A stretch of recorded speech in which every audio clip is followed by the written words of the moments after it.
ಬರೀ ನಾನು ಅಚ್ಚೇ ದಿನ ಏನಪ್ಪ ಅವರು ನಮ್ಮ ದೇಶದಲ್ಲಿ ವಿದ್ಯಾರ್ಥಿಗಳ ಪರ ಮಾಡಿರೋದು. ಸಂವಿಧಾನದ ವಿರೋಧಿಗಳು ಸರ್ಕಾರ ನಡೆಸೋಕ್ಕಾಗ್ದಿರಾ ಬರೀ ಪ್ರಜಾಪ್ರಭುತ್ವ ಕೊಕ್ಕೋಲೆನೆ ಮಾಡ್ತಾರೆ. ಸಂವಿಧಾನಕ್ಕೆ ಮಾರಕ ಇವರು. ಕೇಂದ್ರ ಬಿಜೆಪಿ ನಾಯಕರು ಇರ್ಬೋದು, ರಾಜ್ಯ ಬಿಜೆಪಿ ನಾಯಕರು ಇರ್ಬೋದು.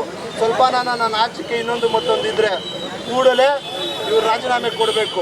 ನಮ್ಮ ಆನೇಕಲ್ ಯುವ ಘಟಕದ ವತಿಯಿಂದ ಬೃಹತ್ ಪ್ರತಿಭಟನೆ ಕಾರ್ಯಕ್ರಮವನ್ನು ಹಮ್ಮಿಕೊಂಡಿದ್ದೇವೆ. ನೀಟ್ ಪರೀಕ್ಷೆ ಅಕ್ರಮದ ವಿರುದ್ಧ ಜಂತರ್ ಮಂತರ್ನಲ್ಲಿ ಒಂದು ವಿದ್ಯಾರ್ಥಿಗಳು ಸಾಮೂಹಿಕವಾಗಿ ಒಂದು ವಿದ್ಯಾರ್ಥಿಗಳಿರುವ ದೇಶದ ಎಲ್ಲ ಒಂದು ಅನ್ಯಾಯ ಆಗಿರುವಂಥ ಎಲ್ಲ ವಿದ್ಯಾರ್ಥಿಗಳು ಒಂದು ಬೃಹತ್ ಆದಂಥ ಒಂದು ಹೋರಾಟವನ್ನು ಇಟ್ಕೊಳ್ತಾರೆ.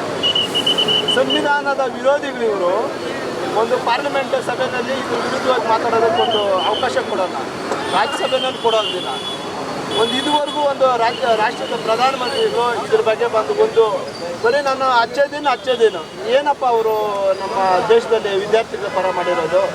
ಸಂವಿಧಾನದ ವಿರೋಧಿಗಳು ಸರ್ಕಾರ ನಡೆಸೋಕ್ಕಾಗ್ದಿರಾ ಬರೀ ಪ್ರಜಾಪ್ರಭುತ್ವ ಕೊಕ್ಕೋಲೆನೆ ಮಾಡ್ತಾರೆ. ಸಂವಿಧಾನಕ್ಕೆ ಮಾರಕ ಇವರು. ಒಂದು ವಿದ್ಯಾರ್ಥಿಗಳು ಮಾಡಿರುವಂಥ ಹೊರಗಡೆಯಿಂದ ಪೊಲೀಸ್ ಇಲಾಖೆಯಲ್ಲಿ ಬಿಟ್ಟು ಹೊರಗಡೆ ಖಾಸಗಿಯವ್ರನ್ನ ಕರ್ಕೊಂಡು ಲಾಠಿ ಚಾರ್ಜ್ ಮಾಡ್ತಾರೆ. ಎಲ್ರಿದೆ ಸಂವಿಧಾನ ಇದು ಹಿಟ್ಲರ್ ಸಂವಿಧಾನನ, ಹಿಟ್ಲರ್ ಕಾನೂನ?